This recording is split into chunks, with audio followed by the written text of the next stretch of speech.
اللہ رب العزت اس آیت شریفہ میں حضرت پاک علیہ الصلاۃ والسلام کے مختار کل ہونے کا ذکر فرمایا۔ چنانچہ اللہ پاک نے فرمایا وَأَمَّا السَّائِلَ فَلَا تَنْهَرْ، اے محبوب آپ کے در دولت پر جو بھی منگتا آئے گا آپ اس کو خالی مت فرمائیے۔ اس آیت شریفہ کو نازل کرنے کی بنیادی وجہ اور بنیادی سبب مفسرین یہ بیان فرماتے ہیں، دنیا میں کتنا بڑا مالدار بھی کیوں نہ ہو، جب اس کا مال بانٹنے کی بات آتی ہے تو دل میں کہیں نہ کہیں ایک جھجک محسوس ہونے لگتی ہے کہ میں مال بانٹتا جاؤں گا تو میرا مال کہیں ختم نہ ہو جائے۔ دل میں ایک پریشانی لگی ہوئی رہتی ہے کہ میں مال تقسیم کرتا جاؤں گا، جو آئے اس کو دیتا جاؤں گا، جو مانگتے رہے اس کو عطا کرتا جاؤں گا، تو ایک نہ ایک دن میرا مال ختم ہو جائے گا، میں خود مفلس بننا جاؤں گا۔ لیکن اللہ تعالیٰ اپنے حبیب سے فرماتا ہے کہ اے میرے پیارے، دنیا کا ہر مالدار اپنا مال بانٹنے پر ختم کر لیتا ہے، لیکن آپ کو میں وہ مال و دولت عطا کیا ہوں، ایسی بے نیازی آپ کو عطا کیا ہوں، آپ جتنا بانٹتے جائیں گے میں اتنا آپ کو عطا کرتا جاؤں گا۔ تو آپ کے در کو میں پوری دنیا کے لیے جود و سخا کا مرکز بنا دیا ہوں۔ آپ کے در پر ساری انسانیت سوالی بن کر آتی ہے اور آپ سب کے لیے داتا بنائے گئے ہیں، ہر کوئی آپ کے منگتا ہیں اور آپ سب کے داتا ہیں۔ تو اللہ تعالیٰ نے حضرت پاک علیہ الصلاۃ والسلام کی شان و عظمت کو اس آیت شریفہ میں بیان فرمایا۔ اب یہاں ایک قابل غور اور توجہ بات یہ ہے کہ السائل وَأَمَّا السَّائِلَ، سائل کہتے ہیں مانگنے والے کو۔ اس سے دو مسئلے یہاں پر ثابت ہوئے۔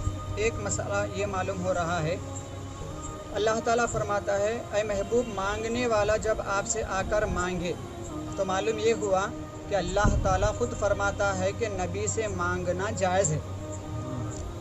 اگر ناجائز ہوتا نبی سے مانگنا تو اللہ یوں کیوں فرماتا؟ تو اللہ تعالیٰ خود فرما رہا ہے کہ میرے نبی سے مانگنا جائز ہے، یہ کوئی شرک و بدعت نہیں ہے، تو نبی سے مانگنا جائز ہے۔ اب مانگے تو کیا مانگے، اللہ اس کا ذکر نہیں فرمایا۔ مانگنے والا کیا مانگے اس کا ذکر نہیں کیا، صرف فرمایا جب مانگنے والا اے محبوب تیرے در پہ آ کے مانگے تو تو عطا فرما دے۔ کیا مانگے تو عطا کرے، اللہ اس کا ذکر نہیں فرمایا۔ جو مانگتا ہے مانگے، ایمان مانگے تو ایمان عطا کر دے، دولت مانگے تو دولت عطا کر دے، اگر ولایت مانگے تو ولایت عطا کر دے، خدا کی قربت مانگے تو خدا کی قربت عطا کر دے، اولاد مانگے تو اولاد عطا کر دے، جو مانگے وہ عطا کر دے۔ تو اللہ تعالیٰ نے مانگنے والے کو یہ اختیار دے دیا کہ وہ جو مانگتا ہے مانگ لے، کیونکہ میرا نبی محتاج نہیں، میرا نبی مختار کل ہے، وہ جو مانگے گا تمہیں عطا فرما دے گا۔ دوسرا مسئلہ یہاں یہ معلوم ہوا السائل سے کہ اللہ تعالیٰ حضرت پاک علیہ الصلاۃ والسلام کا در کا راستہ بتا دیا کہ جو بھی مانگنا ہے تو میرے نبی سے مانگیے، کیونکہ اللہ تعالیٰ نے اپنے نبی کے لیے دنیا کے خزانوں کی کنجیوں کو عطا کر کے دنیا کے خزانوں کی کنجیوں کا بادشاہ بنا دیا ہے، اور اللہ تعالیٰ اپنے حبیب صلی اللہ علیہ وسلم کو صرف دنیا ہی نہیں بلکہ جنت کی وراثت بھی آپ کو عطا فرما دیا ہے۔ تو مانگنے والا اگر آ کر دنیا کی نعمت مانگے یا آخرت کی نعمت مانگے، اللہ فرماتا ہے اے میرے محبوب جو مانگے وہ عطا فرما دیجیے، آنے والے کو خالی مت فرمائیے۔ قرآن پاک میں اللہ تعالیٰ نے حضرت پاک علیہ الصلاۃ والسلام کی شان وراثت کا ذکر فرمایا کہ اللہ کے حبیب صلی اللہ علیہ وسلم دنیا کے بھی مالک ہے اور آخرت کے بھی مالک ہے، کیونکہ اللہ نے دنیا و آخرت کا مالک آپ کو بنا دیا۔ چنانچہ سورہ مریم کی آیت شریفہ اللہ تعالیٰ نے فرمایا تلک الجنت التی نورث من عبادنا من کان تقیا۔ اللہ تعالیٰ اپنے کلام مقدس میں فرماتا ہے یہ وہ جنت ہے جس کی وراثت ہم نے اپنے بندوں میں سے ان کو دی ہے جو سب سے زیادہ تقوی پرہیزگار ہے۔ تو اب اللہ کے حبیب صلی اللہ علیہ وسلم سے بڑھ کر کائنات میں کون تقوی پرہیزگار ہو سکتا ہے؟ تو سب سے بڑھ کر تقوی پرہیزگار پیارے حبیب ہیں، اور اللہ فرماتا ہے میرے بندوں میں سے جو تقوی پرہیزگار ہے میں اس کو جنت کی وراثت عطا فرما دیا۔ تو پتہ چلا کہ حضور جنت کے وارث ہیں، اور وارث اپنی وراثت پر قبضہ رکھتا ہے اور اپنی وراثت کو وہ جیسے چاہے استعمال میں لا سکتا ہے۔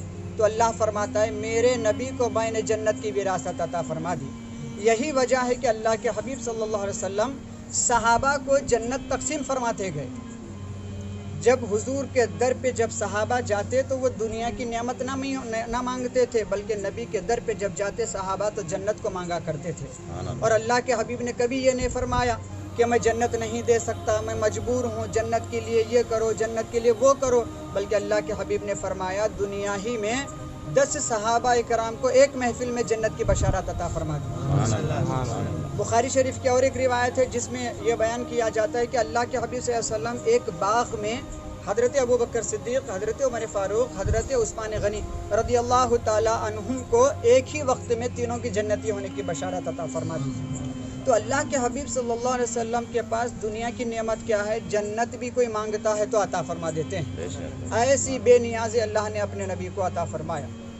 چنانچہ بخاری شریف اور دیگر سیاستہ کی کتابوں میں یہ روایت موجود ہے کہ حضرت جابر رضی اللہ تعالیٰ عنہ فرماتے ہیں کہ اللہ کے حبیب صلی اللہ علیہ وسلم سے جب بھی کوئی چیز پوچھی جاتی نہ نہیں فرمایا، جو بھی پوچھا گیا یہ نہیں فرمایا کہ یہ میرے پاس موجود نہیں، یہ میں نہیں دے سکتا، یہ نہیں ہو سکتا، کبھی ہم نے ایسا نہیں سنا۔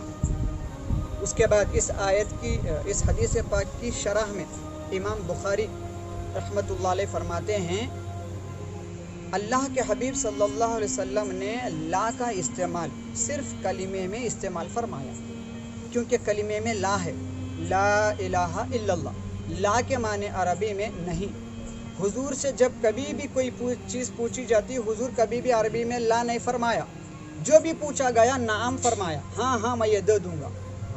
تو امام بخاری رحمۃ اللہ علیہ فرماتے ہیں کلمے میں لا تھا، تو کلمے میں لا رہنے کی وجہ سے ہم نے حضور کی زبان سے لا سنا، کلمے میں اگر لا نہ رہتا تو کبھی نبی سے ہم لا نہیں سنتے تھے۔ ایسا اختیار اللہ نے اپنے نبی کو عطا فرما دیا۔ چنانچہ حضرت ابو بکر صدیق رضی اللہ تعالیٰ عنہ، حضور پاک صلی اللہ علیہ وسلم کی شان اختیاری دیکھیے، کیا شان اللہ نے اپنے نبی کو عطا فرمایا۔ حضرت صدیق اکبر رضی اللہ تعالیٰ عنہ حضور پاک صلی اللہ علیہ وسلم کے ساتھ ہجرت کے موقع میں غار میں ایک جگہ جمع ہو گئے۔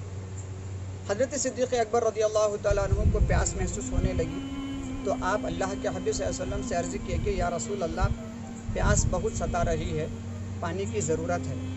تو اللہ کے حبیب صلی اللہ علیہ وسلم نے فرمایا اے صدیق غار کے سامنے کے حصے میں سامنے کے حصے میں جائیے، آپ کو وہاں پانی ملے گا، آپ اس پانی کو نوش فرمائیے۔ تو حضرت صدیق اکبر رضی اللہ تعالیٰ عنہ غار کے باہری حصے میں جب تشریف لے گئے تو وہاں پر ایک نہر جاری رہی۔ حضرت صدیق اکبر رضی اللہ تعالیٰ عنہ نے اس نہر سے پانی بھی نوش کیا۔ اس کے بعد حضرت صلی اللہ علیہ وسلم کی خدمت میں آ کر عرض کیا یا رسول اللہ اتنا شیرین پانی، یعنی شہد سے زیادہ میٹھا، دودھ سے زیادہ سفید اور خوشبو، اتنی خوشبو کہ اس سے زیادہ کوئی خوشبو کو میں نے نہیں پایا، اس پانی کے اندر 3 خوبیاں میں نے پائی۔